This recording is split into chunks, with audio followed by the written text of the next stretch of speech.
And there came a day unlike... Wait, no, that's been done. Who knows what evil lurks in... No, that is that other thing.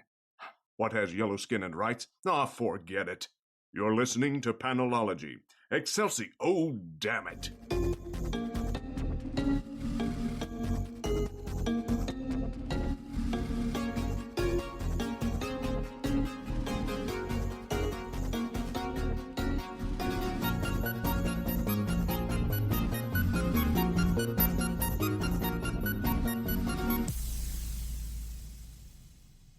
Welcome to episode 252 of Panelology. I'm Alex. And I am Brian. And it is a chonky week this week. Whew, yeah. We got all them non-DC books from last week, plus DC Future State from this week, plus all the new books from this week. Yes. The only book I am still missing is The Magnificent Miss Marvel, the final issue of Saladin Ahmed's run. My comic shop was shorted. So hopefully we will have that soon. Yeah. But there are 44 other books. Hang on to your seats. We're going to move fast today. Hold on to your butts. That's it. Future State, Batman Superman #2, the beginning of that Future State timeline in 2025. This is written by Jean Lewin Yang, with breakdowns by Scott McDaniel, pencils and inks by Ben Oliver and Steven Segovia, colors by Arif Prianto, and letters by Tom Napolitano. So, in the name of this not being a 3-hour-long episode. Yes, correct. Brian and I have ahead of time kind of weighted the books we're going to spend a little more and a little less time on. And this is one of the ones we're going to be a little quicker on. Because it is excellent, but I think if you read the first part, you kind of know what's up with 2. Yes. I think if you listen to us talk about the first part, you kind of know what's up with 2. And while I definitely recommend it and really dig it, I don't know that I've got a whole lot to add here beyond talking about the very end of it. Nope. The only thing I will do is absolutely terrify Alex by saying, how about that Professor Pig with kryptonite tools? I don't know if I have finally built up a tolerance to Professor Pig. Okay. Or if I just have that much trust in Superman, but this is maybe a little less terrifying than Professor Pig normally is to me. I was into it. I appreciated it. I think the rats with eyeballs on their back are way creepier. Oh, God, that was horrible. I was like, no. Let's give credit where it's due to the art team on this one. There are some great, like, creepy, crawly, almost chthonic designs in this book. Okay, so I do want to. So the pigeons with eyeballs in their chests, totally get that one. That one makes sense to me. The rats with eyeballs on their backs, that can kind of make sense. I could certainly see you could, get some angles that would work for you. Well, and rats are good at climbing too. So the bats with eyeballs on their backs. I'm curious as to exactly how effective that is. Okay, well, we're going to go over our budgeted time on this one now. Sorry. So, over on Minds at Yerk, we have finished Animorphs and moved on to this book series that was trying to kind of cash in on the popularity of Animorphs called Humanimorphs. The first episode of that will actually be out tomorrow or Wednesday, depending on editing time there. But the second book opens with a line about a boat hovering over the water like a bat. So I actually did some research on this because my first response was, how well do bats hover? As it turns out, incredibly well. Because of the size and shape of their wings, while it takes them more energy, they are also more efficient than hummingbirds at hovering, so it breaks even with hummingbirds. So you could actually have a bat, fruit bat specifically, you could have a bat with an eyeball on its back that just kind of hung out, and it would be as effective as, like, a traffic camera or something like that. But wouldn't the angle be wrong with it on its back? Because it'd be, like, pointed up? I mean, if the eye kind of looks down, like, out of the corner of its eye. Maybe so. Maybe you want to look in windows of skyscrapers. I don't know. It's super creepy. Anyway, okay. Well, yeah. Well, let's move on. Bats are good at hovering. This is really what I'm here for. Great. Great. I will also say I really do like the way that this answers why isn't Superman around. Yeah. During all the future state stuff, I think it makes a lot of sense, and I think it grounds it in that Batman Superman relationship really well. All right, last thing is way to go Bats for Animal Man is in this, and he's like, yeah, I just let him ramble. You never know when one of those facts might just be useful. Too late. Kind of like, knowing that bats can hover. Too late did I remember that Buddy Baker once told me that only 30% of an octopus's brain cells are in its head. Yep, there we go. Yep. All right, Future State, Dark Detective, number 4. This is our last issue of this. It is set in 2027. Our first story up is Dark Detective, written by Mariko Tamaki, with art by Dan Mora, colors by Jordi Belair, and letters by Aditya Bidikar. What did you think of this one, Brian? Again, I love this kind of down and out Bruce Wayne, where he's like doesn't have access to things and has to scrape to get by and figure out how to do things. I mean, I kind of like this. That being said, we get something of a resolution to that. Like, not that he is like, has all his money and is the Bruce Wayne of old again, but like his current state that he was introduced in this is definitely over. Yeah. Yeah. Yes, the status quo changes for sure. And remember what I said about the daughter of that landlord that's going to be trouble at some point in the future? Yeah, let's just say she's got information that almost nobody else in the world has. That's true. Yeah. I want to talk about Red Hood. Yes. This was written by Joshua Williamson, with art by Giannis Milano-Giannis, colors by Jordi Belair, and letters by Troy Pateri. And this is one of a couple of books this week that I think asks more questions than it answers.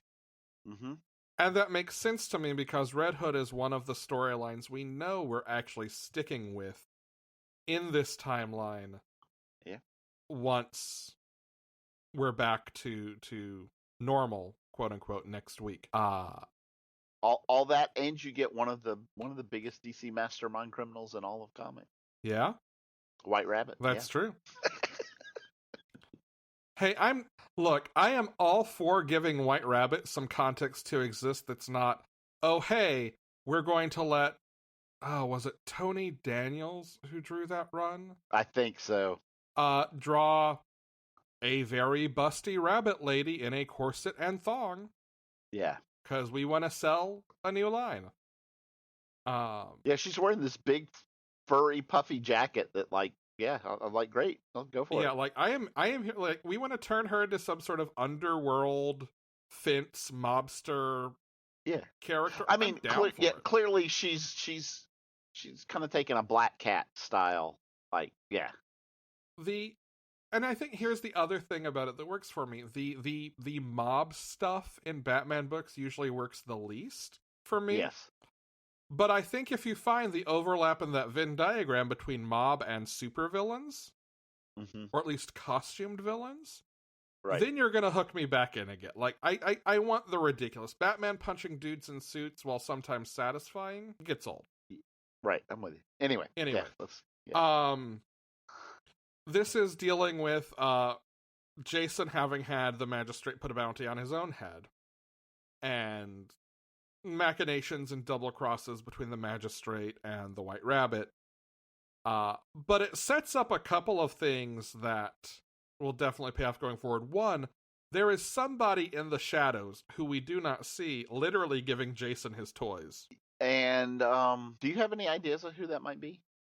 I do. I have ideas, just in that I think there are some options who I would find cool. I'm thinking mine is a way out there, but there's one specific line that makes me think who it is. Well, let's have yours, and I'll just have some of mine. Oh, that would be cool answers. My guess is Andrew Bennett, who is iVampire. That is okay. That is way out there, and I know the line you're talking about, and I love it. Yeah. Yeah, when Red Hood is leaving, we hear him say, "I bet you will. The sun is out. You better get to bed."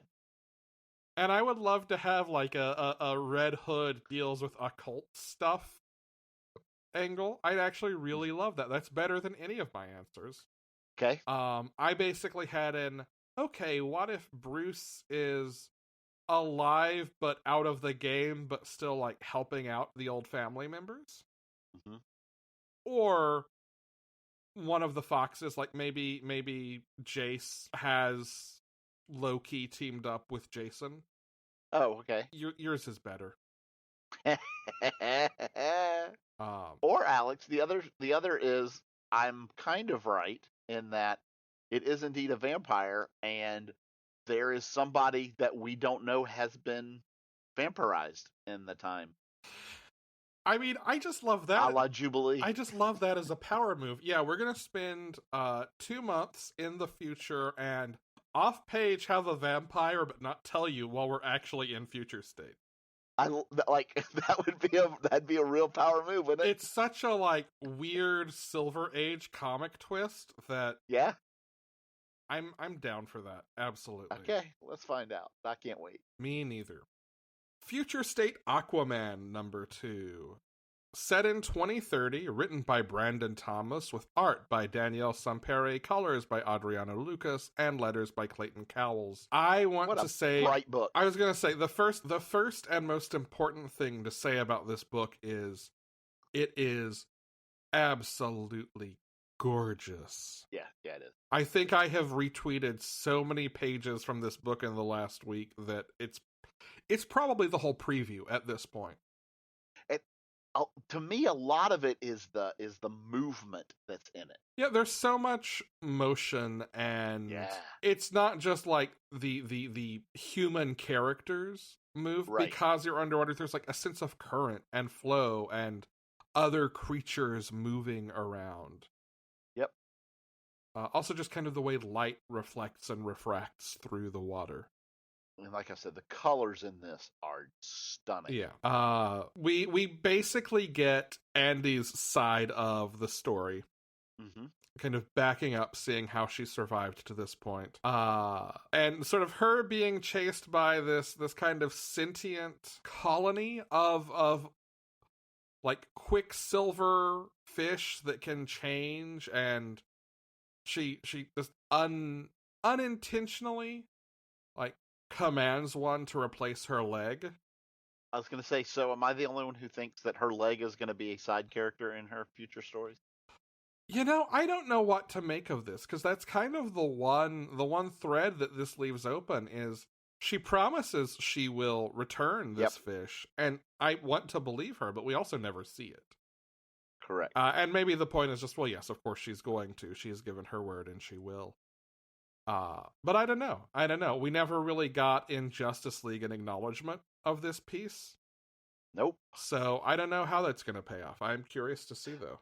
And, I can easily see it going two ways, right? One is, she does go to return it, and then, the one that has become part of her leg is now kind of so much a part of her and enjoys her company and whatever so much that he doesn't want to leave and voluntarily chooses to stay. Yeah, the Stockholm Syndrome has kicked in. Kind of, yeah. Or the other is, of course, that her intention is always to do this, and things just keep coming up. Yeah. To the point that then this colony of quicksilver fish becomes a big bad at some point in the future. Yeah. I am so ready, though, to see more of Jackson and Andy in present day and his training her and all of that. I love their dynamic together. Yeah, and the way that this book is framed around his lessons to her and how she recalls them surviving, I really like. Well, and the other thing that I think we really get from this is there's clearly no doubt that essentially Mara and Arthur have adopted Jackson. Yeah. I mean, she calls him her brother in all of this, and I love it. Definitely read it along those lines. Yes. I also want to mention, because I think for us and probably for a lot of listeners, Brandon Thomas, the writer on this book, is probably a little newer. You may be a little less familiar with his work. he has an Image series called Excellence that has been running for a little while now. And there is a Kickstarter up to put out a hardcover. And I wanted to shout it out because I've heard great things about this book. I have not had a chance to check it out yet, but will be. His collaborators on this book are Kari Randolph on art, Emilio Lopez on colors, and Darren Bennett on letters. And I actually think there are other books this week that Emilio Lopez and Darren Bennett have worked on that we'll mention as well. So I'm going to be backing it. I wanted to mention it because I think it may have flown under at least our listeners' radar. We haven't talked about it before, but yeah. I hear great things. Future State, Suicide Squad #2. Gonna start with the Suicide Squad main story set in 2030.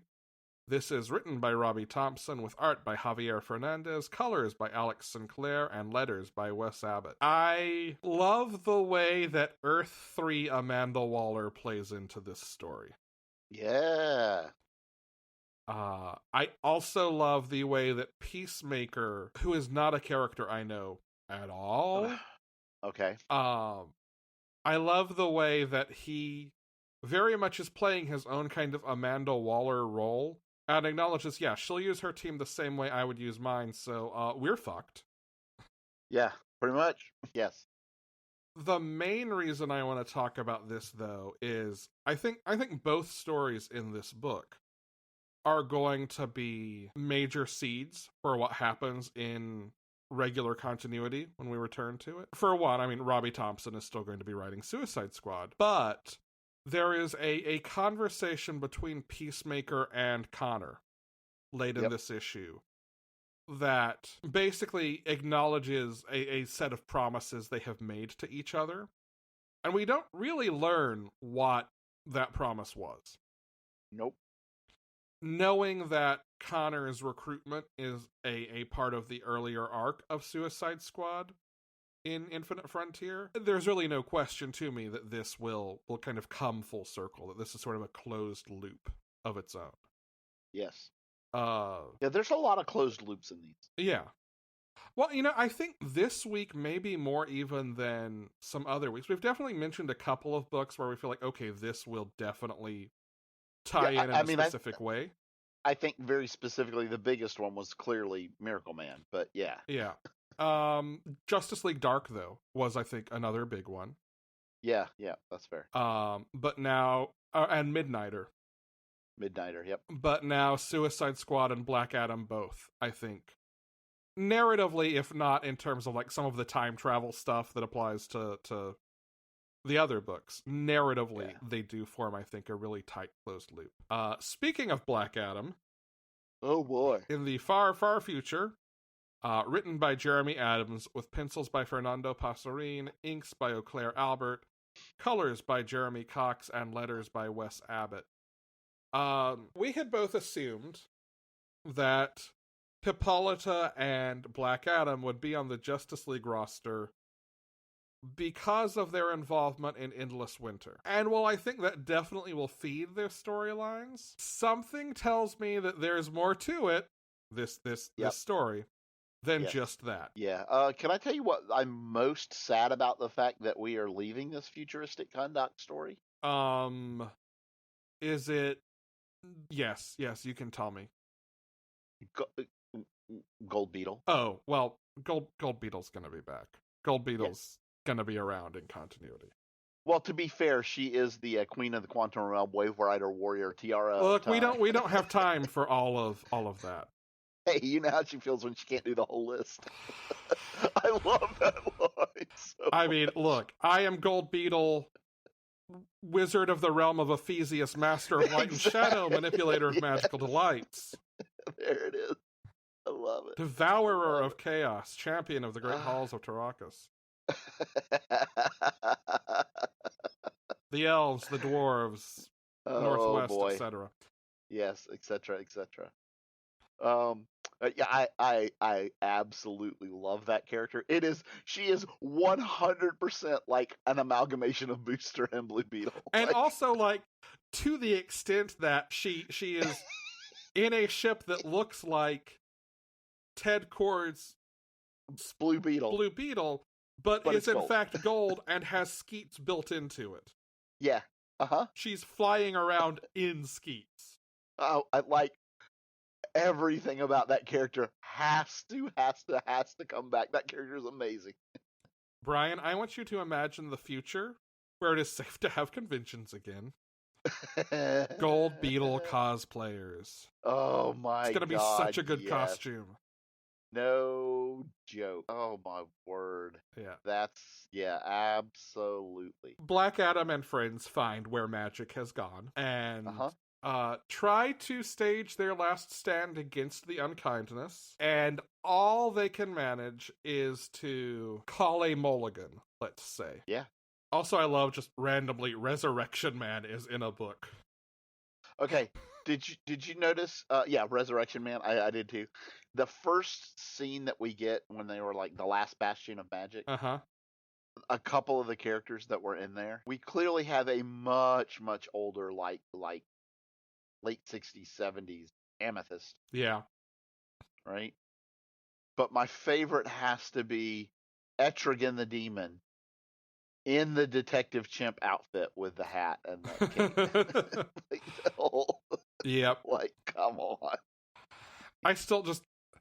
One of the best ideas in comics of late is Etrigan the Demon in Detective Chimp. I will never get over how good that is. Oh, so good. So good. Future State Superman vs. Imperious Lex #2. This is set in 2050, written by Mark Russell, with art by Steve Pugh, colors by Romulo Fajardo Jr., and letters by Carlos M. Monagwal. This is the one weirdo Future State book that is not ending. We get #3 in late March. Yep.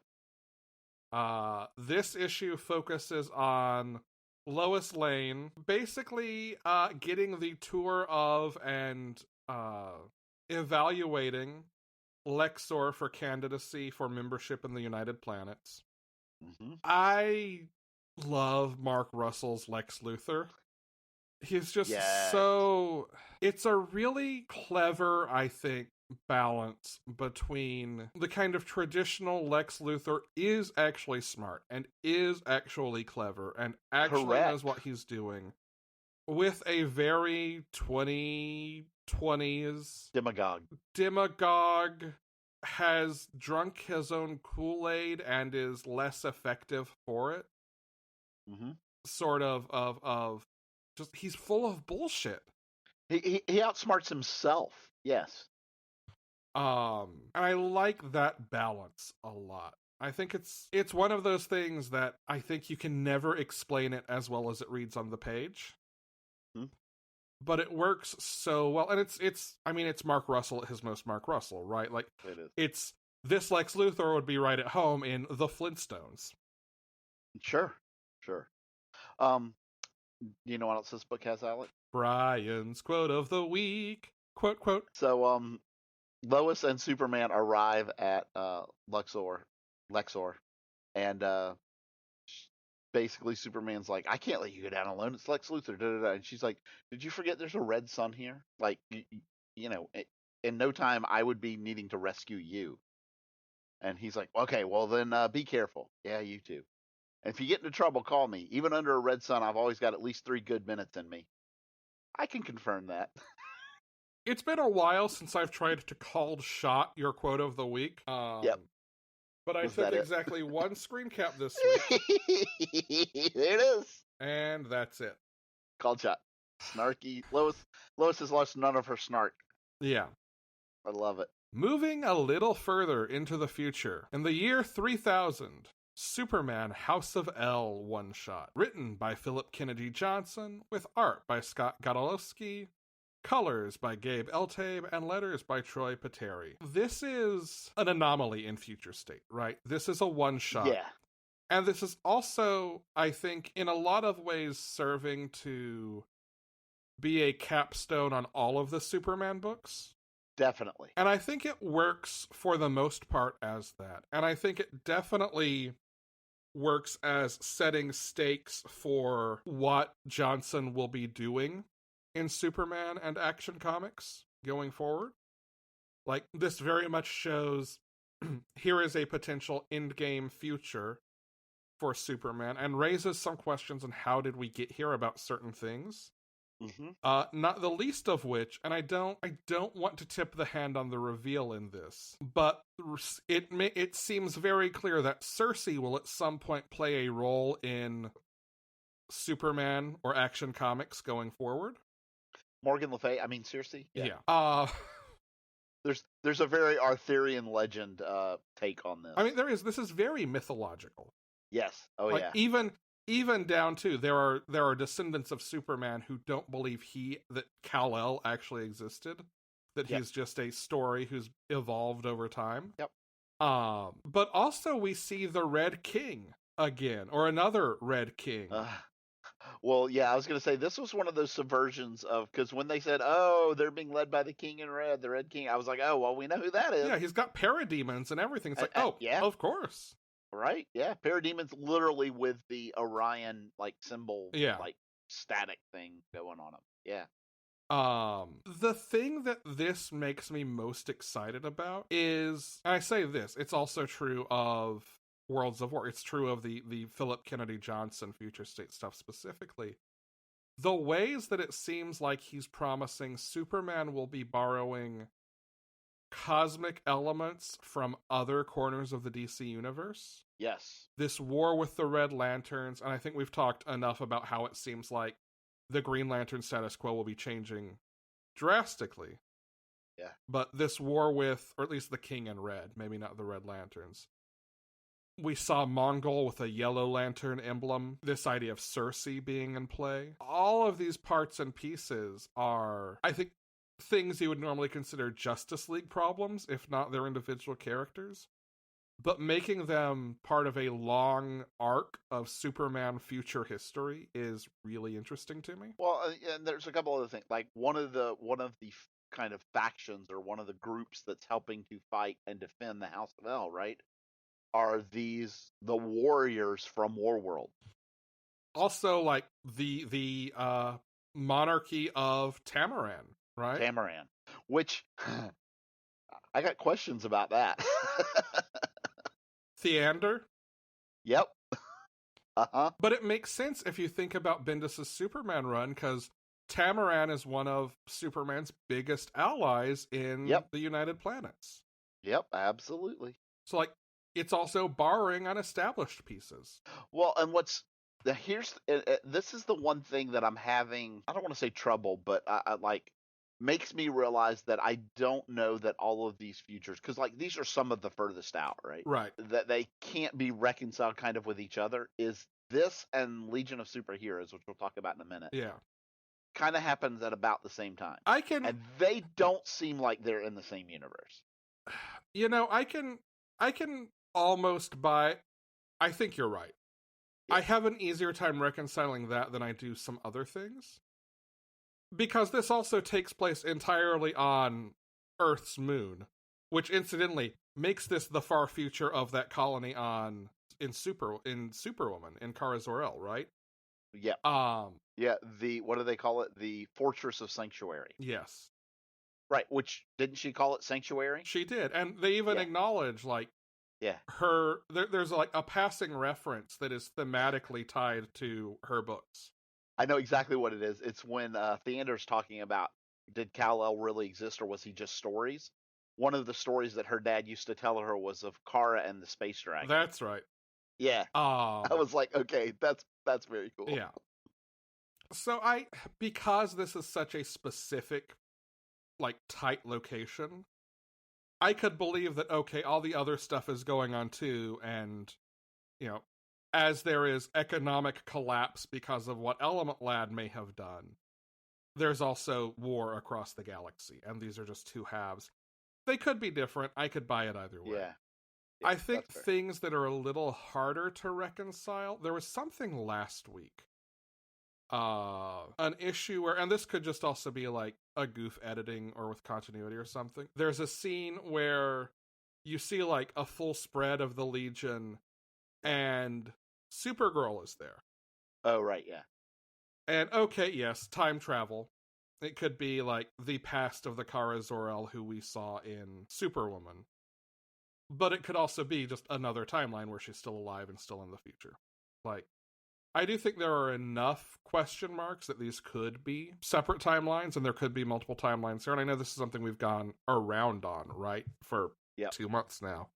Yep.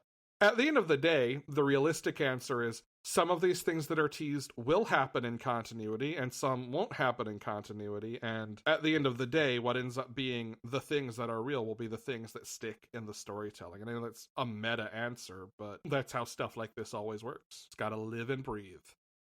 Then there was one character who showed up that I was 100% not expecting. Yeah? Let's just say she's very, very fast. Right? Yeah.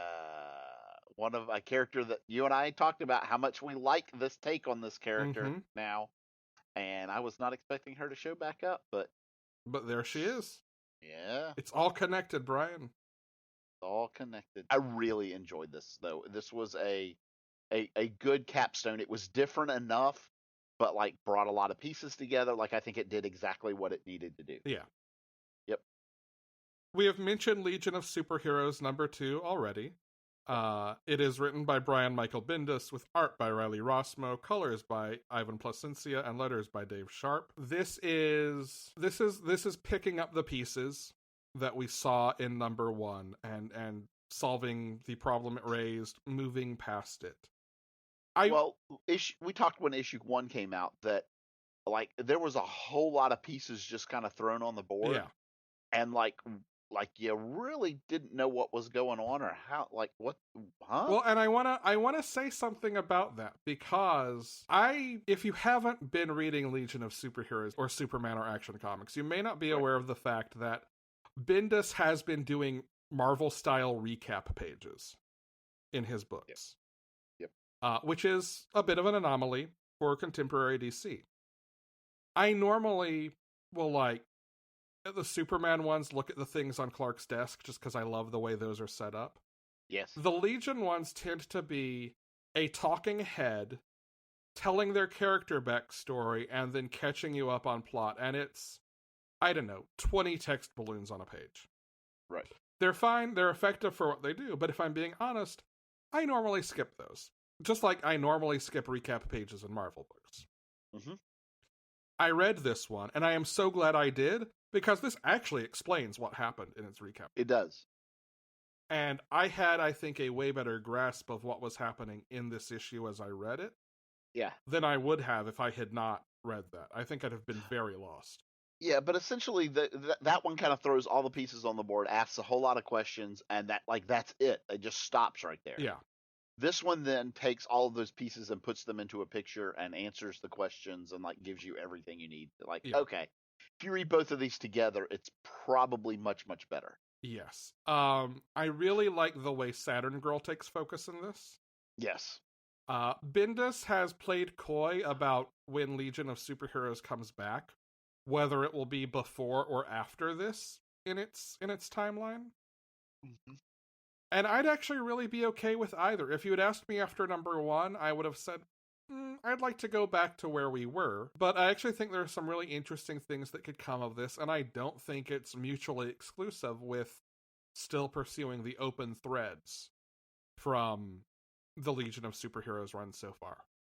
Well, because there really is two different directions, right? You can either obviously continue and explore all of the interesting things of what this kind of, the landscape this leaves you in. Mm-hmm. Or you can do the kind of the Teen Titans approach, which is, oh my God, look at what happened. How the hell did we get here? Yeah. Yeah. And either one of those works for me. Yep. You know what doesn't work for me? What's that? That super cheesy mustache on John. Well, he's still trying to find himself and his place in the Superman legacy. Oh, and maybe that means not it, John. Look, his father was afforded the opportunity to indulge tragic hairstyles. You are not wrong. You are not wrong. He deserves every opportunity to do the same, and frankly, a bad mustache, way better than a mullet. I say rocking a quarantine mullet. I was I was just expecting him to break out into bad Batroc the Leaper uh, French. Fetch la vache, fetch les can danseurs. There you go.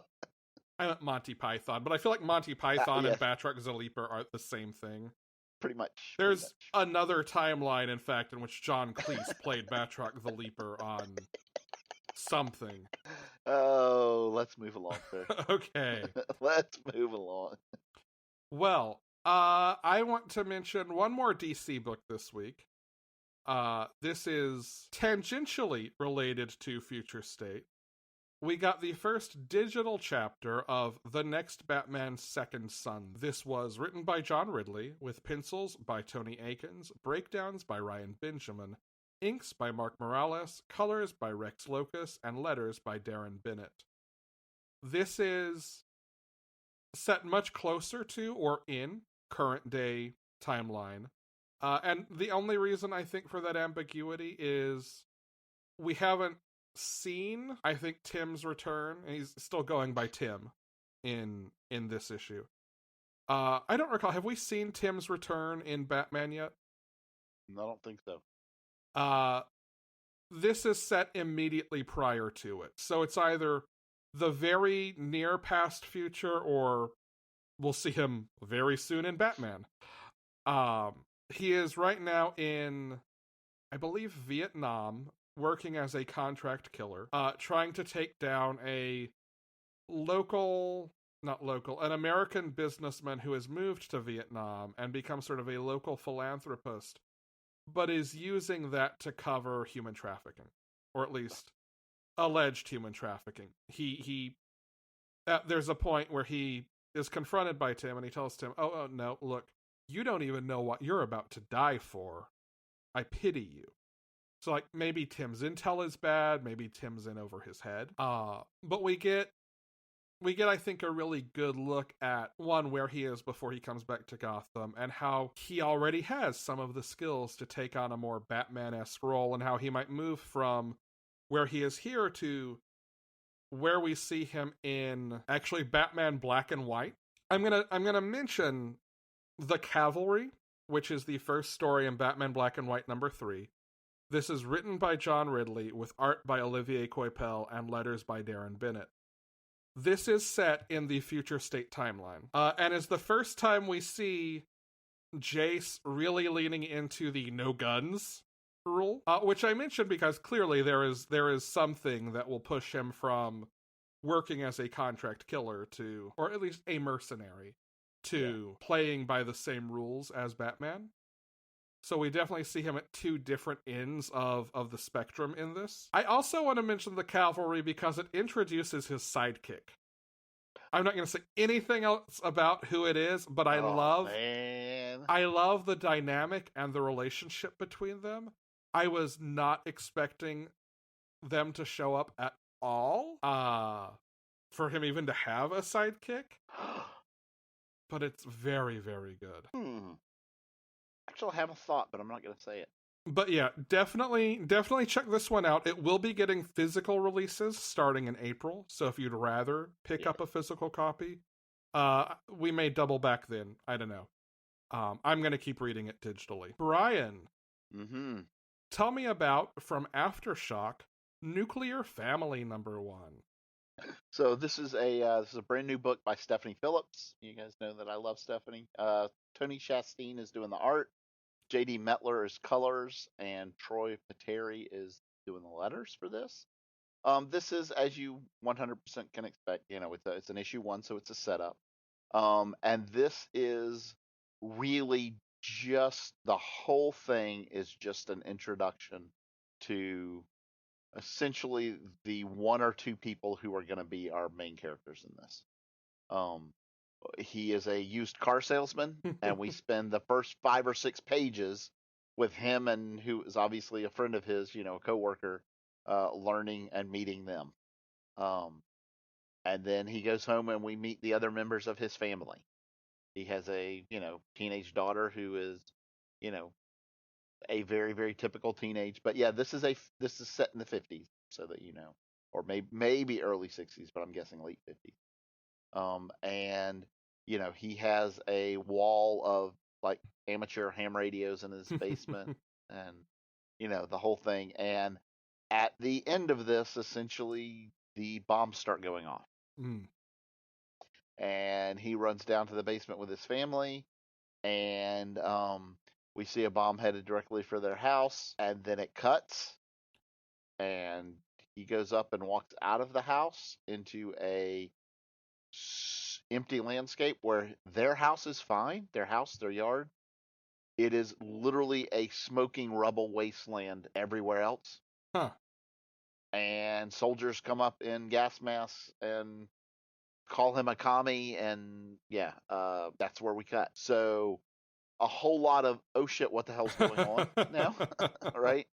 And then we get a very like, this was like one of the most Fallout style little things called A True American's Guide to Communism, which is, do you know what communism looks like?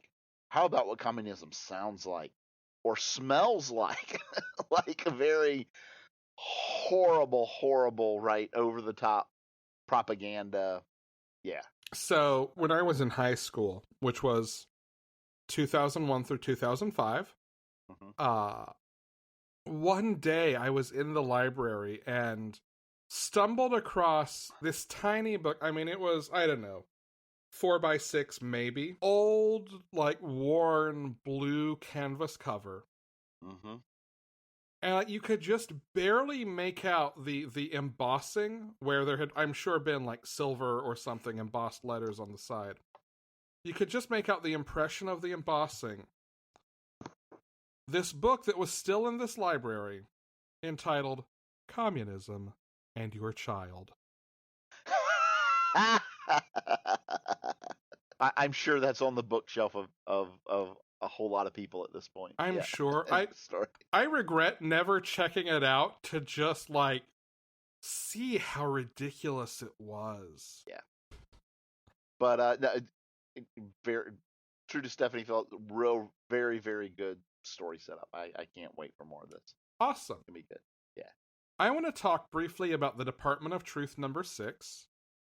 This is written by James Tynan IV, with art by Elsa Charretier, colors by Matt Hollingsworth, and letters by Aditya Bidikar. This is the first of, I believe, 2 interlude issues. Basically, between each arc, the plan is to have issues that jump to different points in time, showing different moments in history where either people have investigated the phenomenon that drives this book, that the more people believe something is true, the more true it becomes, literally.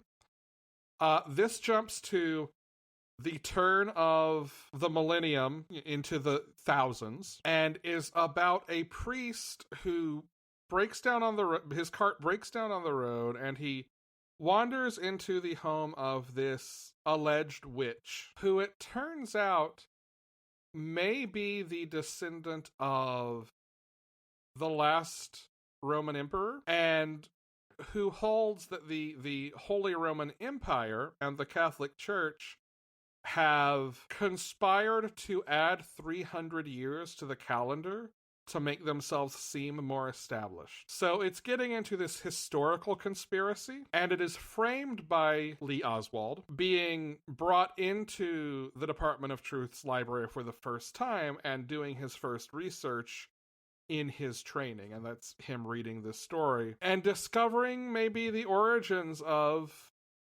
let's say a famous conspiracy theory organization. Is this first trade out yet? I think it's either just come out or is about to come out. Yeah, I'm gonna have to read this in trade. I strongly recommend this book. I don't know how James Tynan stays sane researching conspiracy theories in 2021. But it's a phenomenal book. The art is gorgeous.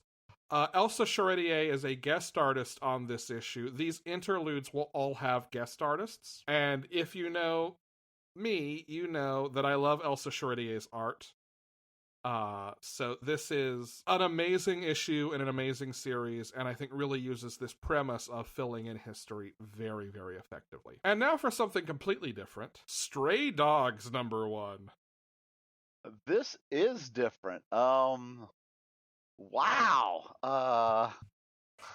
So explain this one, Brian. Just try. Okay, so let's start with the creative team. So it's written by Tony Fleeks, art is by Trish Forstner, colors by Brad Simpson, letters are Tone Rodriguez. Actually, sorry, Brian's reading from my notes, and my notes are weird on this one. Okay. The layouts are by Tony Rodriguez. Okay. The flats are by Lauren Perry, and the design is by Lauren Herda. There isn't a specific letterer credited in this issue, so I'm not sure if Lauren Herda, who designed it, lettered it. Right. Or if someone else on the creative team may have. Part of me says I think Tony Fleeks has some lettering background, and it's not unheard of for writers to letter creator-owned books. Yeah. But I don't know. Even in the back matter, there was no reference to who actually lettered it. So okay, I tricked you there. I didn't mean to. No worries. So let's start by saying what a pretty book. It's gorgeous. It is. The colors are just like kind of this soft, almost cartoony. Mm-hmm. I mean, it's very. I want to make sure 101 Dalmatians ish. I was gonna say I want to make sure I get the right one, and I'm not naming a character in Arrested Development. Don Bluth is the animator, right? Yeah. Yes. Okay. I believe that is correct. I believe that is correct. It's very Don Bluth, right? It's very Fievel Goes West, very Rockadoodle. Yeah. Let me name that cultural touchstone. But essentially, we get introduced to this little dog, Sophie, who is brought into the vet, and we get. I love how we get the exposition and explanation without it feeling like exposition or explanation. Yeah. Because it sounds like the vet is just telling the owner, right? Because the owner's like, oh, I hate to have to bring her in for a shot. I hope she doesn't hate me, blah, blah, blah. And the vet's like, no, dog memory doesn't work like that. Yeah, it reads in the moment as the vet's just trying to console the owner so she doesn't worry about this. Exactly. And it's just this throwaway line, and it becomes very important. It does, which is essentially, dogs remember where they sleep. They remember who their owner is, that kind of thing. But they don't remember things that, like, their short-term memory doesn't hold on to things. Their memory is not episodic. Right, correct. And that becomes very important because she wakes up in this house with, like, 12 other dogs, 10 other dogs, I don't know, a lot of other dogs. 101. Nope, not quite, but and has this apparently like this new owner, and there's very definitely a kind of lead dog here. One might say an alpha, named Rusty. No one should say it's an alpha. Only in respect to how dogs actually function, not in respect to. Okay, but dogs in captivity. Well, dogs in captivity, which these are domesticated. They are in captivity. Yeah, they are. But the point being, there's a kind of a leader of this. A leader of the pack. A leader of the pack. There you go. And he, tries to comfort her and introduces her to everyone that's there and all that stuff. Kind of gives her a little tour, right? And then the new person comes in and basically puts like a little red outfit on her so she's not cold, and that triggers a memory in her. Yeah, it's this scarf that her old owner wore. Correct. When this guy broke in and killed her and stole her dog. Yes, yeah. And so she tries to start telling them that, there's something wrong with this guy. He's a killer. And maybe that's how we all got here. And, the Rusty, the pack leader guy, comes back and says, you know what? I don't know if I believe you or not, but I don't know any reason why you would lie. So let's see if we can find out the truth. And if we do, then, if he is a killer, then I'm going to help us all get out of here. She's like, wait, what are you talking about? Yep. Like, she's already forgotten. And that's the end of this chapter. That's the end of this book. Yeah, this is, in the best possible way, just a bizarre book. Like, it's so just uncanny, the psychological horror in this. Here are some cute puppies. And we get a couple of other references to, like, the memory, right? Like, one of the dogs talking about, oh, what's that? What about that stick you found yesterday? What stick are you talking about, right? Yeah. And I don't think we're done playing with that yet. What if Memento, but cute puppies? Oh, boy. Yeah. So I do want more, but yeah, I don't think this is going to go in all nice places. No, it's going to be dark. But now for a happy book. Black Widow #5. Oh, shit. Oh, man, I actually cried, teared up a little bit in this one. Yeah, me too. Damn. This is Kelly, why you tear our hearts like this? Written by the inimitable Kelly Thompson, with art by Elena Casagrande, with Rafael de la Torre, colors by Jordi Belair, and letters by Corey Pettit. There was a little bit of a delay on this issue. I think basically they wanted to work ahead on the following issues, so there would not be a delay after this issue, which was probably the right call. If you don't recall where the series had left off, Natasha had learned the truth about her reality, and the cabal of her enemies who was trying to keep her off the board had come for her and her family, and this deals with the fallout of that. Let me just say, I think Kelly Thompson probably has one of the best understandings of Bucky and Clint, and certainly their relationship with Natasha, and where they fit in her life. Like, wow, that's some good stuff. That was excellent. I also think this is another book where Kelly Thompson's talent for writing about and writing characters moving past trauma really shines.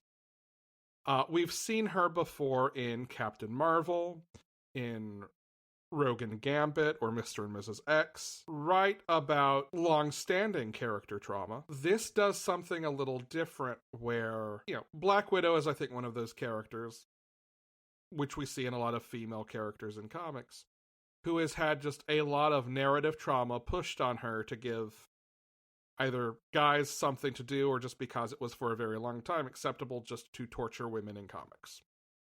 And this is, I think, the first time we've seen Kelly Thompson sort of write a new piece of trauma in to be sort of a last straw to move a character who's just so used to it into a new phase of her story. Yeah. And like we talked a little bit ahead of time, I definitely think this piece of what started in this run is going to be part of Natasha forevermore now. There's just not an effective way to move backwards from it, I think. Yeah. And I love that. I do too. The other thing that I absolutely love about this is I can see 1,000 other writers trying to write this, right? And it's the whole Natasha, I've got to do this on my own thing. Yeah. There's like none of that here. Yeah. She just accepts the help that Clint and Bucky and Yelena. I'm not going to say Yelena and somebody else who I'm not going to mention because it's part of the story. Give her, and she's just like, yeah, I anybody that's willing to help, I'm gonna take it. Well, and I think it's important to note here too, talking about accepting help and talking about trauma. What is traumatic in this is essentially Natasha has to make a choice that involves sacrificing her own happiness for the least bad of all bad outcomes. Correct. And she has to move past that. There's a great scene with, I know you've alluded to the relationship with Bucky, but there's a great scene between her and Bucky about... It is fantastic. How she is processing this and how she can move, the only way she can move forward from this. And and how it's going to affect their relationship to each other. Yes. So essentially what happens is Bucky makes sure that her family is safe. And part of that is she can never ever know where they are or what's happened to them, right? And she knows that will they both acknowledge that will always be between them now. Yeah. And damn. Yeah. Like there's no resentment necessarily toward him for it, but it's something that even though she has asked him and has had autonomy in this happening, right? That's the important part. It still changes them. And it's still it's not like she's making a positive choice. As you said earlier, she's making the least bad choice. Yeah. So she has autonomy in what that choice is, but not what those options given to her are. Right. Which is different, right? Yeah. Can I say, though, that I think this is something another writer would not have done either, is that she gives her one piece of this to hold on to. Yes.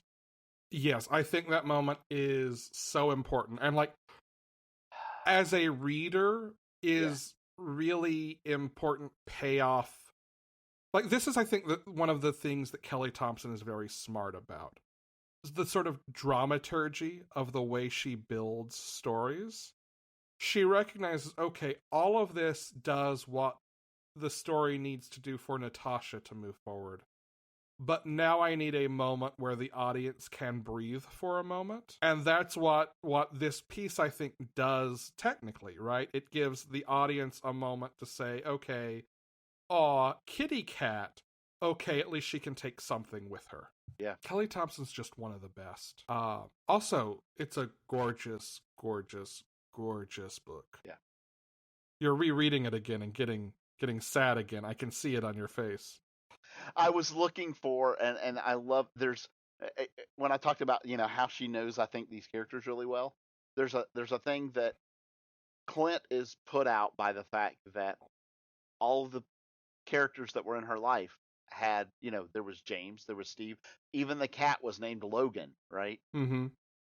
And he wasn't in there anywhere.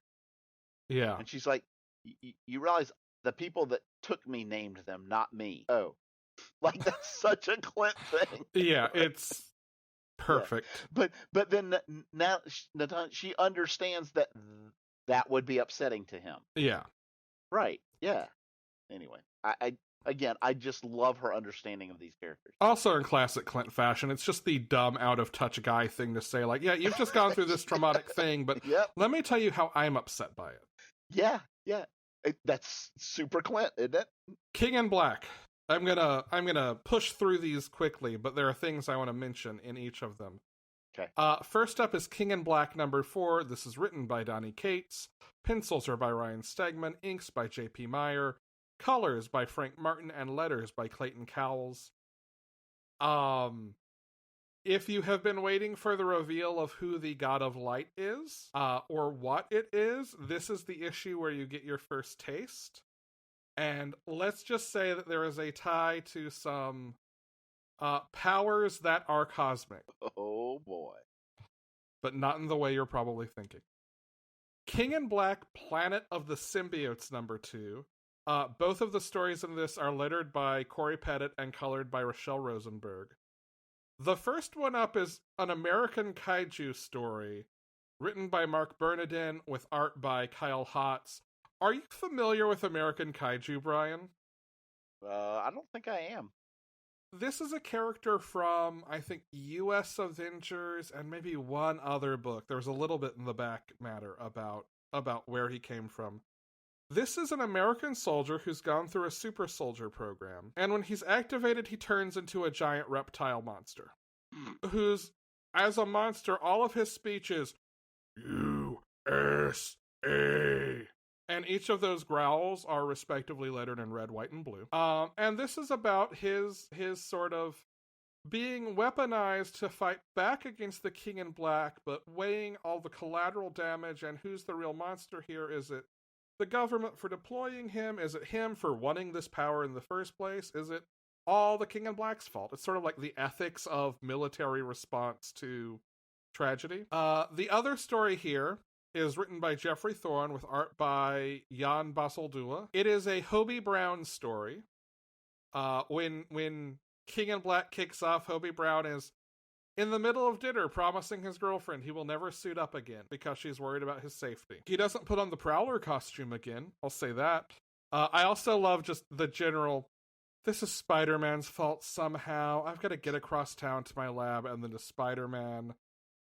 Go hide in the basement, do these things, you'll be safe. Like, it's just a fun Hobie Brown story. King in Black, Return of the Valkyries, number 3.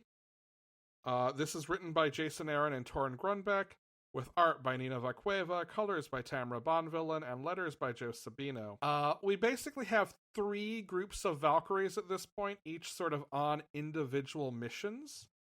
And this shows how all of those fit together.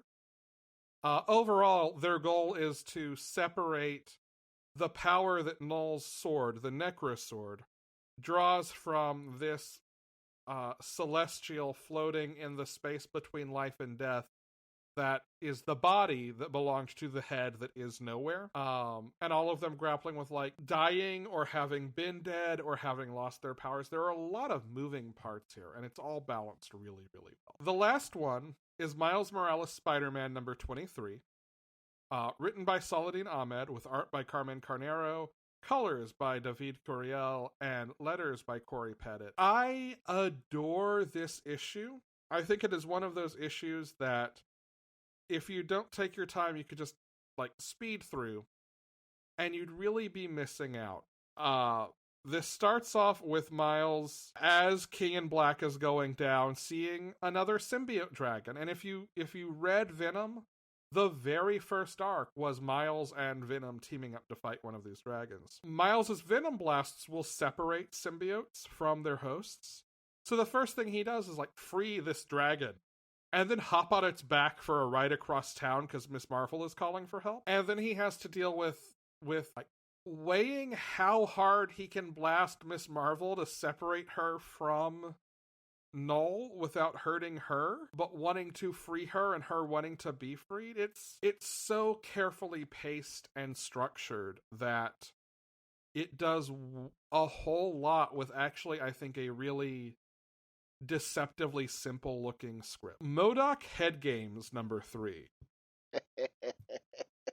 Written by Jordan Bloom and Patton Oswalt. Art is by Scott Hepburn. Colors are by Carlos Lopez. And letters are by Travis Lanham. Our girl's back. Oh my god. You know, anytime Gwenpool shows up, I'm going to be happy. And she...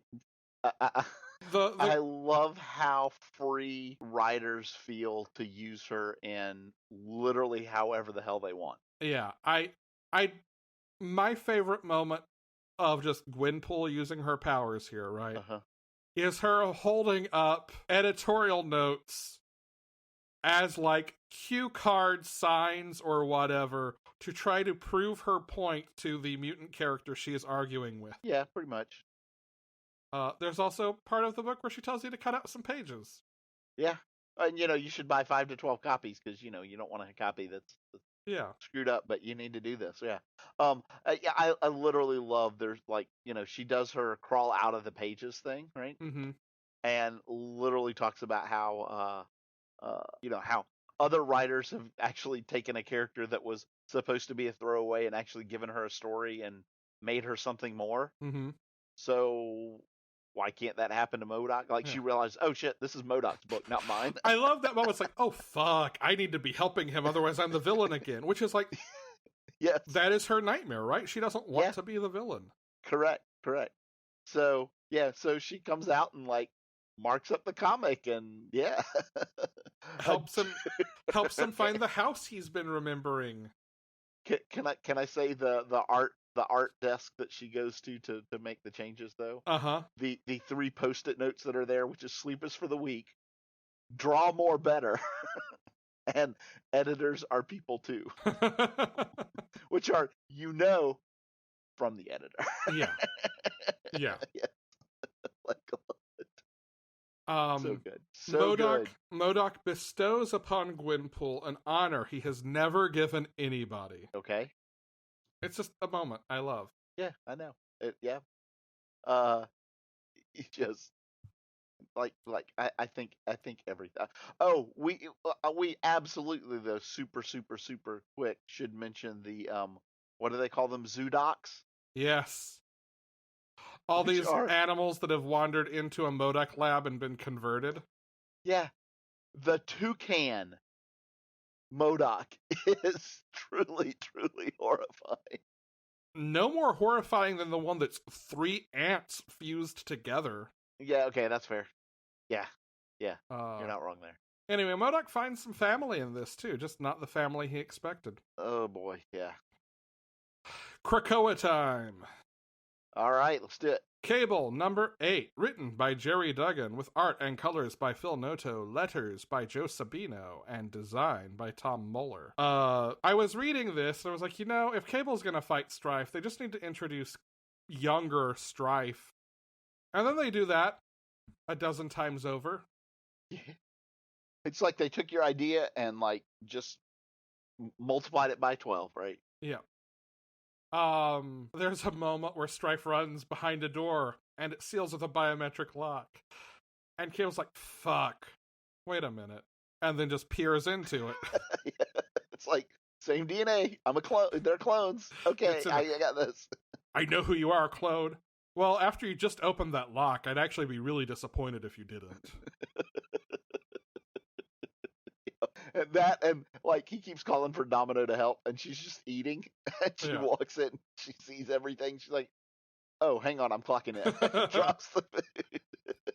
Domino is probably one of my favorite parts of this. Domino's amazing. Domino just wants her gyoza. No kidding, right? Yeah. And then I do love at the end. He's basically she's like, well, because the enemy that they're fighting gets killed by a micrometeorite that literally lands. He's like, wait, did he just get killed by a meteorite? Yeah, what are the odds? Been a pleasure, but lose my number for a few years, kid. Then we have Marauders number 18, also written by Jerry Duggan, with art by Stefano Caselli and Matteo Lolli, colors by Edgar Delgado, letters by Corey Pettit, and design by Tom Muller. I want to say real quick, this issue ends with a to be concluded tag.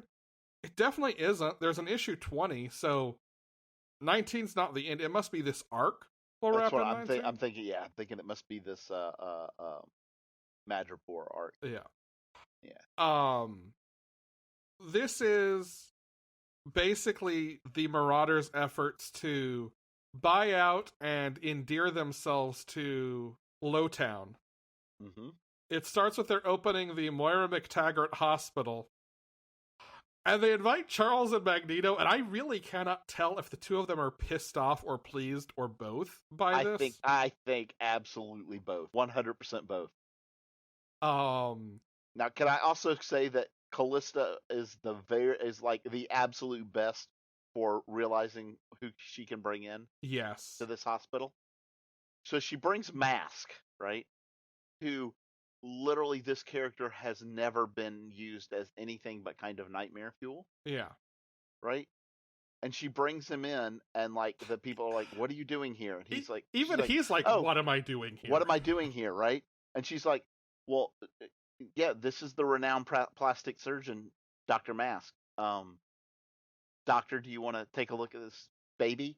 And there's this clay baby with a very clear cleft palate, or some sort of deformity in her lips and face, and he uses her powers to make her not have this obvious what we would consider a flaw for normalcy, right?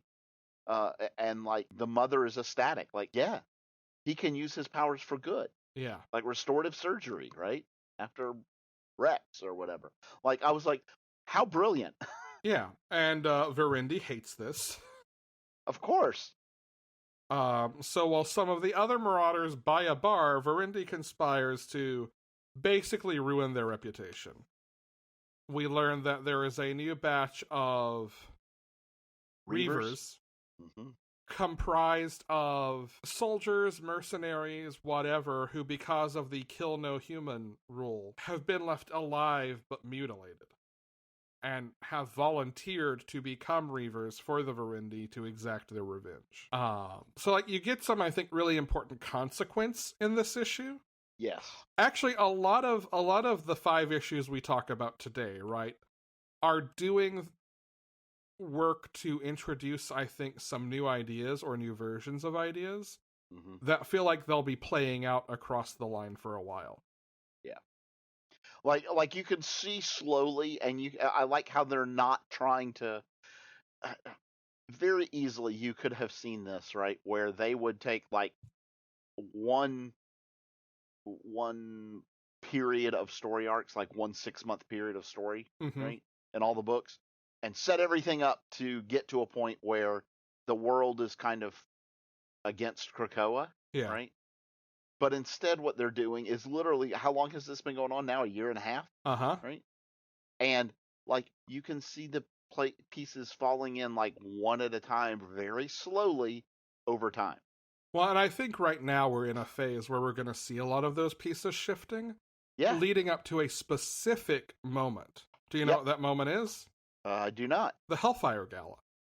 Oh, you know what? That's super obvious now. Yes, I think a lot of these pieces. Also, they name drop the Hellfire Gala a lot in these issues. That's true. Yeah, that's true. They do. But I think a lot of these pieces are very specifically challenging mutants in a way where they can't just exist on the world stage as an economic entity, right? They're not just transporting and negotiating trade deals in exchange for autonomy.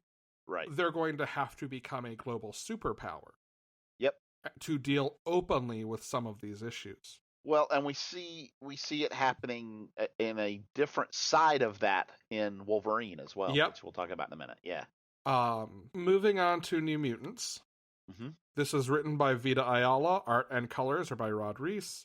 Letters are by Travis Lanham, and design is again by Tom Muller. I think maybe the ways that this feeds into what we're talking about are a little more subtle. Yes. But we have our first example of a sort of mutant power circuit for more nefarious purposes in this issue. We follow the same, I think, 2 big subplots as the last issue. One is, of course, the Shadow King manipulating children kind of on the fringes of Krakoa. I do like how Gabby's having none of it, though. Yeah, Gabby definitely feels out of place and finds herself with the rest of this group of sort of outsider mutants because of that. Yep. But immediately recognizes what he does, which is to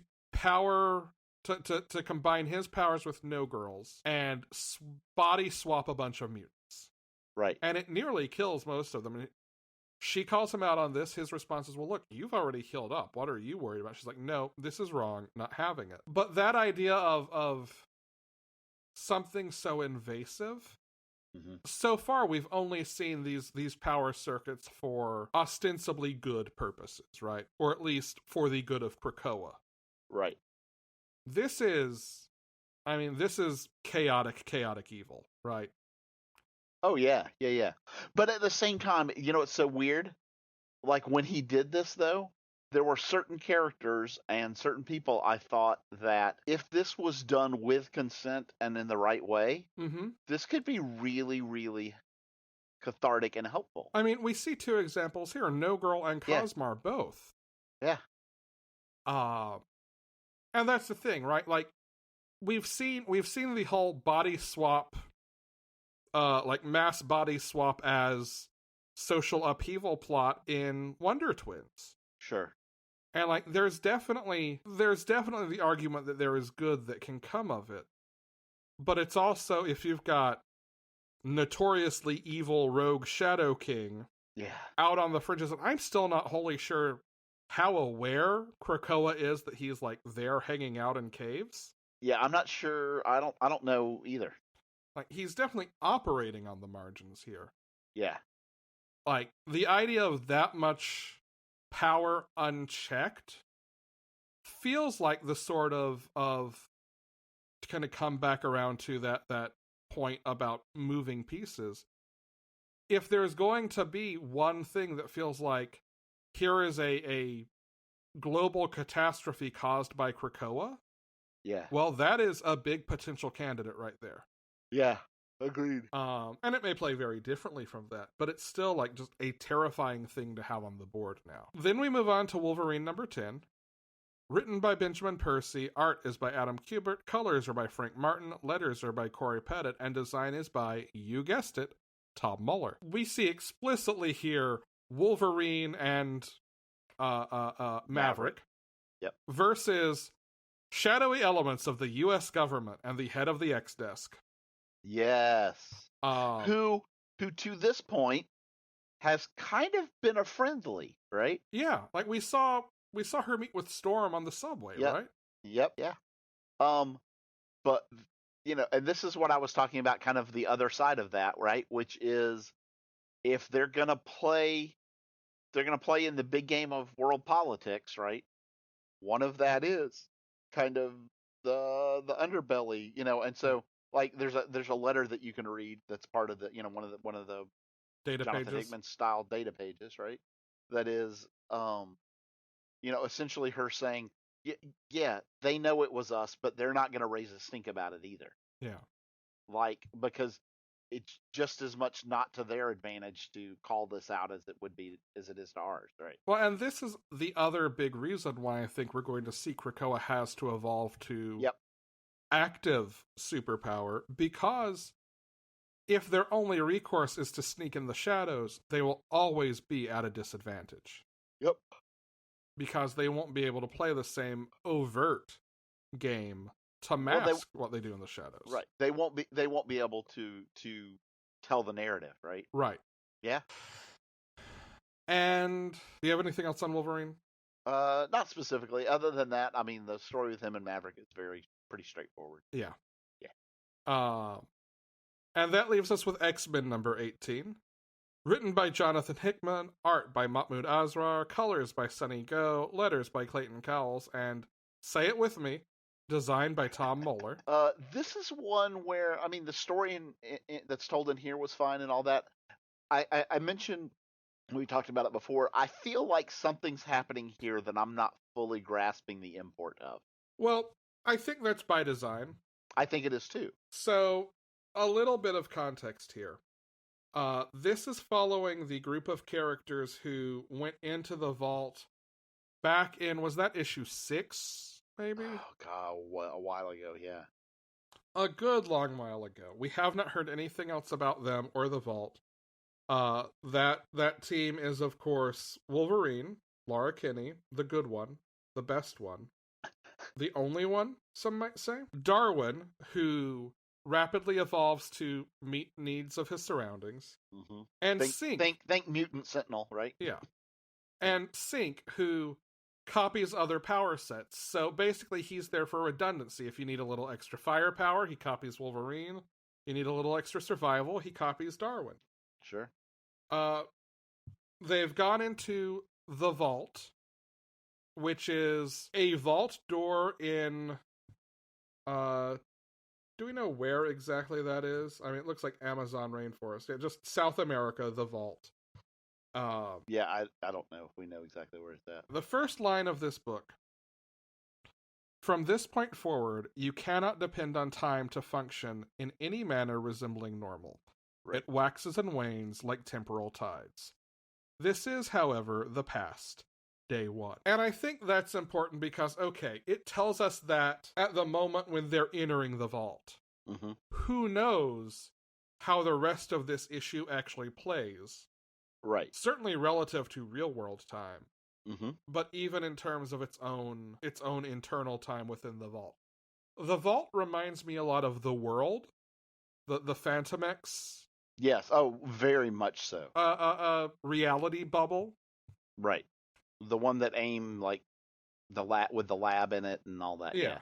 The denizens of the world are individuals who one would argue basically have mutant powers, or have superpowers at the very least, but their evolution, their population growth, all of that is controlled by this sort of bundle of wires entity. Yeah, like Supreme Intelligence style, right? Character, yeah. And essentially, we see it declare, okay, you've brought us back information about Earth. Humans, they could be a threat, but they're secondary. Mutants apparently are going to be a big threat, and we cannot take them yet, so you guys need to evolve further. Yep. And we see 5 of them fight this invasion team. And we learn through data pages and the last few pages of this issue something I think is going to be, one, is new, but is also going to be huge going forward for the X-Books. And that is the process by which the 5 revives a dead mutant changes the balance of mutant power levels. Kind of trying to put this in the simplest, least like continuity wonk way. Yeah. Mutants get their powers basically through something like puberty, right? And then they're set. They go from no powers to some powers. But because of the way the 5 restore mutants to blank canvas bodies, right, those bodies already have the potential for mutant power in them, whereas a mutant body at birth develops powers. So there is a net gain in power for mutants who have been revived by the 5. So it's essentially kind of a think of it like you start at when a natural mutant that was born from their parents, whatever, right, gets their powers. Maybe they get their powers at, say, level 1, right? Yeah. And over time they can, just like a muscle or anything else, they can work that and raise that up slightly, right? Maybe they get to a 2 or whatever. Now they go into this body that's never been as I think it said mutant activated, right? Yeah. But because the brain that's in there has all this knowledge and knows how to use those powers more to their utmost, when they activate it, it's kind of activated at a higher level. So hey, Brian. Yeah. They're playing a roguelike. They are. You're absolutely. Oh my god. It's a roguelike. Every time they die, they come back with part of the powers they had the last time and build on it. And in Roach's case, it's literal. Yeah. Roguelike. The example we see of this in this issue is Sync, who we learn a couple of things. One, like, he could only copy mutant powers specifically before. Mm-hmm. And 2, we learn that there is a study of his power set at some point. I think this is one of those points where don't trust time becomes true. I imagine this data page is taken after they return and not before they go in. Yeah.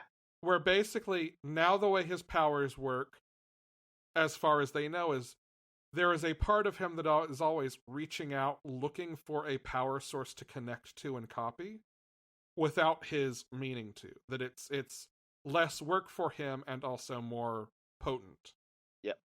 But what we see in this issue is he can also copy non-mutant powers now. Correct. Which brings me to, how many times has Quentin Quire died and been revived? Oh, shit. At least like a dozen. We know that he is one of a couple of characters who is prophesied in the future to host the Phoenix Force. Yeah. Well, and he was an Omega level mutant to start with. Yeah. And you know what? And I could see an argument though, Alex, where if you're an Omega level mutant, maybe that change isn't as great, right? If you go from level 32 to level 33, that's not a big as power increase as going from level 1 to level 2, right? But the terrifying thing is this, and limited data, right? Yeah, limited data. But this describes it in terms of like a 15% increase over power. So if it's not level to level sort of arithmetically, right? If it is compounding interest, then if you're an Omega level mutant, you get a bigger jump, and the more times you die, you get bigger and bigger jumps. We still don't know really fuck all about the Vault and what's going on long term. Nope. But we definitely get some big important information in this issue. Other than wow, it doesn't pay to be one of these characters that was supposed to defend the Vault from him, does it? No, not at all. Like, I was like which we read at the very last page of this is basically them saying that yes, force was, and force being the suspension of the rules of kill no human. Yeah. Right? Force authorization was authorized for this. Basically, there's no way these guys come back if we don't let them kill. Right. And so they kind of don't hesitate. No. Now, that being said, given how they talked about putting them back in the pot, right, to make them more powerful and that kind of thing, I'm really, really wondering if in this vault they can do something very similar to what the Five do and bring them back. I think that's exactly the point. I think this is mutants having to face a very specific sort of dark mirror. Yeah. Yep. Anyway, all right. I like it though. I just don't, like I said, I think there's some very important stuff here, and I don't fully think we understand what it all means yet. I guarantee you we do not. Yeah. Okay, is it still good? Here we go. Yeah, Brian, buckle up for the 2 or 3 of these that are yours. Second Coming, Only Begotten Son, number 2. This is a contender for the best Mark Russell single issue ever. Jesus finally finds a crowd of followers at a conservative Christian amusement park. It goes poorly. Abbott, 1973, number 2. Elena Abbott seeks out help in dealing with the return of the powers, the entity that she had been fighting in the first arc, and continues to deal with her new boss's just rampant sexism. Once and Future, number 16. The characters may be losing their grip on the story, and that is what they call a doomsday scenario. Something is Killing the Children, number 15. This issue brings the Archer's Peak saga to a close, as Erica decides maybe it's time for her to go her own way and ties up some loose ends. Batman Black and White, number 3. I already mentioned the Cavalry storyline. I also want to just point at A Kingdom of Thorns, which was written and drawn by Bilquis Evely and was lettered by Aditya Bidikar, as a really, really fantastic sort of fantasy Batman Poison Ivy story. There's also a story in here called Legacy, with a script and art by Nick Dragata and letters by Russ Wooten, that is just a sort of stunning sci-fi mech Batman story that feels just sort of really, really unique, because that's not a world you see Batman in much. But everything in that book is super solid. Generations Forged one-shot. This is kind of the second big chunk of the Generations story. I think and I'm going to take just a moment longer on this one, because there's a little bit more here to talk about. It's 80 pages. I think what I said last time about Shattered is very much true. It feels like it comes out of that tradition of sort of Crisis on Infinite Earths, 80s, big, bombastic crossover.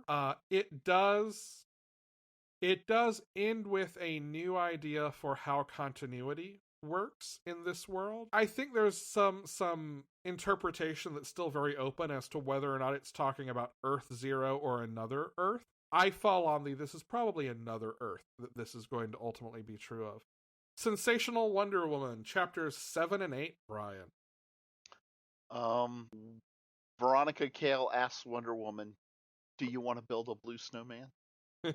Crossover number 4. The team decides they need to steal some sort of comic book paraphernalia in order to get into the dome. And they find a sword. I'm not going to tell you which one, though. Read the book. Haha, number 2. This is the anthology book of basically mundane clown horror. This issue is about a woman remembering her childhood sort of on the run with her mother, trying to find their way and pay their way to run off and join the circus. It is heartbreaking.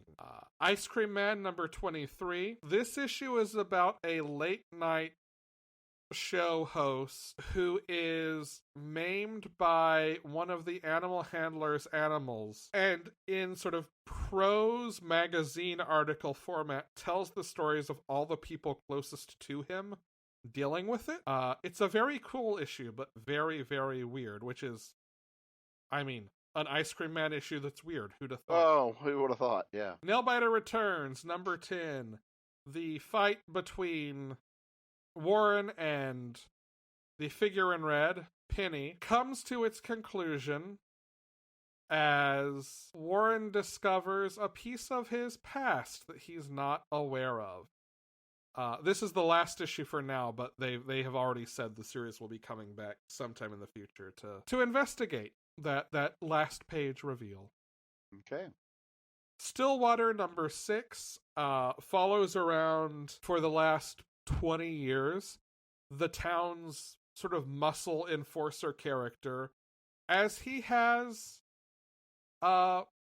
pursued his own machinations outside of the judge's oversight. Black Panther number 23. This is the year-delayed return of Black Panther, the first of its last 3 issues. Najotica and his symbiote are plotting to invade Wakanda Prime on Earth as T'Challa and as many of Earth's heroes as he can muster to his cause prepare to repel them. Captain Marvel number 26. Black Widow wasn't the only book this week where Kelly Thompson ripped out our hearts. As it turns out, Carol learning about the future has significant repercussions for the decisions she makes in her present, and Ove is not yet over. Oh. Champions number 4, Brian, this is on you. Scott can't take the team to Krakoa, but he finds the next best thing in a mobile Krakoan base. Can't take the team to Krakoa, but he can take Krakoa to the team. There you go. And he lets the team know how they kept getting exposed to Cradle. And Viv has a conversation with somebody who is somehow very well informed and relatable to what's going on, which makes me curious. Guardians of the Galaxy number 11. As the Guardians prepare for battle with the Greek gods, Rich Rider checks in with his therapist. The Immortal Hulk Flatline number 1. This is, I think, a fantastic issue, like a lot of these one-shots. I don't know exactly where in the timeline of Immortal Hulk this takes place. Mm-hmm. This is written and drawn and colored by Declan Shelvey, with letters by Corey Pettit. This is, I think, definitely one of the strongest single issues of Immortal Hulk, and it deals with Bruce being confronted by, I'm going to use a word that's going to sound like it's a specific character, and it's not. I mean this word in its general sense, not the name of a Marvel supervillain. He is confronted by his old mentor about the choices he has made. Iron Man number 6. You know what? It's just a bad day to be Tony or to be Patsy, and he really should just shut up and listen to Rhodey. Rhodey has his best interests in mind. Marvel's Voices Legacy number 1. In a less busy week, we'd spend a little more time on this book. As with the other Marvel's Voices issues, this has been just a delight to see stories with these characters and these creative teams. A couple of my favorites here. Decompression, which was written by Mohale Moshiga with art by Chris Allen and colors by Rochelle Rosenberg. This story is about Shuri and Riri Williams and Kamala having their own once every 6 months standing sleepover plan where they just sort of hang out and decompress and take a moment to chill, which is just fantastic. The Blade story, Nighttime Bodega Run, which was written by Danny Lore with art by Valentin Delandro and colors by Dan Brown, is probably the other big standout for me here too. It's about a pair of kids confronted by family members who've been turned to vampires in a bodega, and they're trying to fight them off when Blade shows up and helps and then starts training them on how to protect themselves. It's just a really great Blade story. But again, everything in this issue really, really strong. Those were just my personal favorites. Spider-Woman number 9, Brian. Octavia, it shows us that she's still Octavia, and her and Ophelia have a moment that will guarantee that Octavia never, ever wins Mother of the Year. Thor number 12. This issue has convinced me that Donny Cates' entire career at Marvel has really been one long scheme to form a new Pet Avengers team, and I am here for it. U.S. Agent number 3. As it turns out, maybe there has been someone who has known what's going on and pulling U.S. Agent strings this entire time, and he didn't see it because they were too close to him. And maybe there are actually 2 people who've been manipulating him. The Union number 3. Union Jack has to deal with a replacement team member foisted upon him after the team refused to follow him in the form of Bulldog.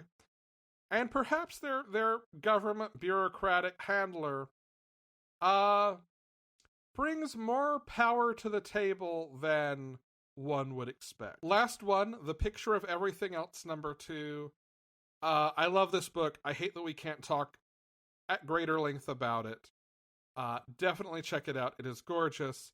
In this issue, we see the first reunion between Marcel and Alphonse, since Alphonse went to follow and intern with the Englishman. And we learn more about what the Englishman is up to and his designs for Paris. As well as how Marcel has been coping with the trauma of their first encounter. All right, we're almost there. Hang in just a little longer, everyone, as we talk about this week's books. First up, we have the first few Infinite Frontier books from DC. Most excited? Yes. First and foremost, the Infinite Frontier one-shot. I am going to do my best Micro Machines guy as I speed through this creative team. This is written by Brian Michael Bendis, James Tynion IV, Becky Cloonan, Michael W. Conrad, Joel Jones, Tim Sheridan, Philip Kennedy Johnson, Joshua Williamson, Jeff Johns, and Jeffrey Thorne. Art is by David Marquez, Jorge Jimenez, Aletha Martinez, Mark Morales, Joel Jones, Stephen Byrne, Rafa Sandoval, Jordi Tarragona, Jamal Eigel, Alex Maleev, Todd Knock, Dexter Soy, Howard Porter, and John Romita Jr. and Klaus Johnson. Colors are by Tamara Bonvillain, Tomeo Mornay, Emilio Lopez, Jordi Belair, Stephen Byrne, Alejandro Sanchez, Hi-Fi, Alex Sinclair, and Brad Anderson. Letters are by Troy Pateri. No animals were harmed in the making of this comic. Terms and conditions apply. There you go. No, I'm super excited about this to launch and see how they're going to do this going forward. I am so excited for this book. Then we have Batman number 106 with its main feature about Batman. Written by James Tynion IV, with art by Jorge Jimenez, colors by Tomeo Morey, and letters by Clayton Cowles. This starts off with a Scarecrow story and is basically picking up where Batman 105 left off. Plus whatever happens at Arkham in Infinite Frontier. We also have the first of our 2-part Robin detective or demon story. This is written by Joshua Williamson with art by Gleb Melnikov. I spent 45 minutes trying to find out who colored and lettered it. This information does not exist on the internet. But this and the second part that follows in Detective Comics will set up the Robin ongoing that debuts in April. We'll tell you next week who the creative team is. How about that? Crime Syndicate number 106. This is written by Andy Schmidt with pencils by Kieran McCown, inks by Dexter Vines, colors by Steve Olaf, and letters by Rob Lee. Especially in light of the Future State Suicide Squad book, I am very interested to see what happens here. Me too. But also as we pick up some of the character development with Owlman in Death Metal. Yeah. And speaking of Suicide Squad. Speak of the Devil. Number 1, written by Robbie Thompson, with pencils by Eduardo Pansica, inks by Julio Ferreira, colors by Marcelo Maiolo, and letters by Wes Abbott. And finally, a book. You're not excited about this one, are you? No, of course not. The Swamp Thing, number 1 of 10. Written by Ram V, with art by Mike Perkins, colors by Mike Spicer, and letters by Aditya Bidikar. like all of those. I'm getting all of them. I mean, DC's only putting out like 18 books in March. I'm getting them all. Yeah. All right, my personal picks outside of the DC stuff. First up is America Chavez, Made in the USA, #1. This is a miniseries that's been delayed almost a year. Written by Kalinda Vasquez, with art by Carlos Gomez, colors by Jesus Abertov, and letters by Travis Lanham. America Chavez is a great character. I'm excited for this creative team. Looking forward to seeing what happens here. We have a pair of King in Black one-shots as well. The first is Captain America, written by Danny Lore, with art by Nico Leon and Mirko Kolak, colors by Eric Arciniega, and letters by Joe Caramagna. The other is Wiccan and Hulkling. Brian, do you have that creative team? I do. It's being written by Teenie Howard, art by Luciana Vecchio, colors Espen Gruntjern, and letters by Ariana Mayer. And then we have Brian's picks for the week. #1 is Noctera #1. Yeah, this is a new Image book from Scott Snyder. It is written by Scott Snyder. Art is by Tony S. Daniels and Tomoe Mori. This is essentially a world where if you're in the dark, you get turned into a monster. So people have to stay near the artificial light sources. And our main character is somebody who has like a big 18-wheeler type thing to haul people and goods from one civilization spot to the next. Yeah, through the dark roads. Then we have Demon Days X-Men #1, which I think we've decided this is billed as a one-shot, but it's going to be one of probably 5 one-shots. Yeah, probably so. Yeah, this is the writing and the art is by Peach Momoko, which is part of what excites me so much about this book. Mm-hmm. I mean, her art is so unique, and I think it's absolutely beautiful, and I can't wait to see her do a full interior book. Agreed. Yeah, I love this. I can't wait.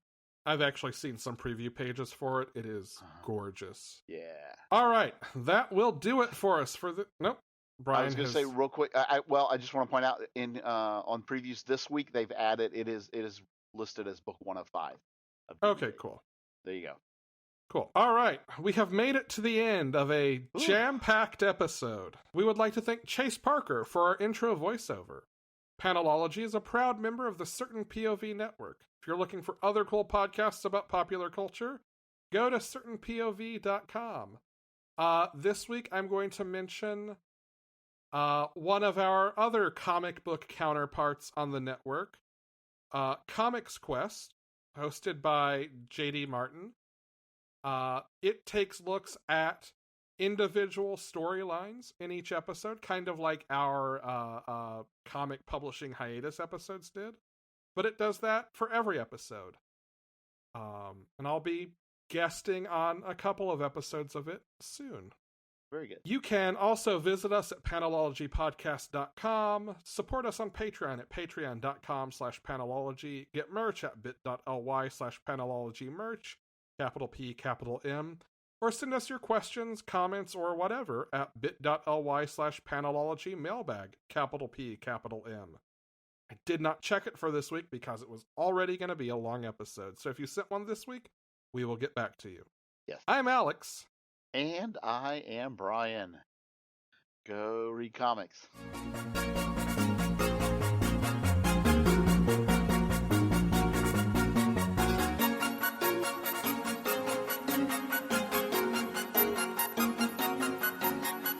No.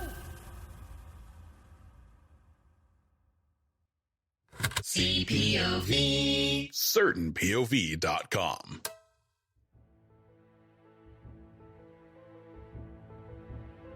Can you believe we've been friends for 7 years? And it all started because I compared you to Alana the Lioness. Tamara Pierce really set the tone of our friendship. A love of magic, Briar Moss, fantasy, Briar Moss, powerful women, and of course, Briar Moss. I'm Anna. And I'm MJ. And we invite you to join our Circle of Friendship, where we do a chapter-by-chapter deep dive into the Circle of Magic series by Tamara Pierce. We answer important questions like, how does Moonstream let certain dedicates take care of children? Can you imagine anyone else but Mandy Patinkin playing Nico? Knives, Briar? And knives? Join us every other Monday at cofpodcast.libsyn.com or wherever you download podcasts. But seriously, knives?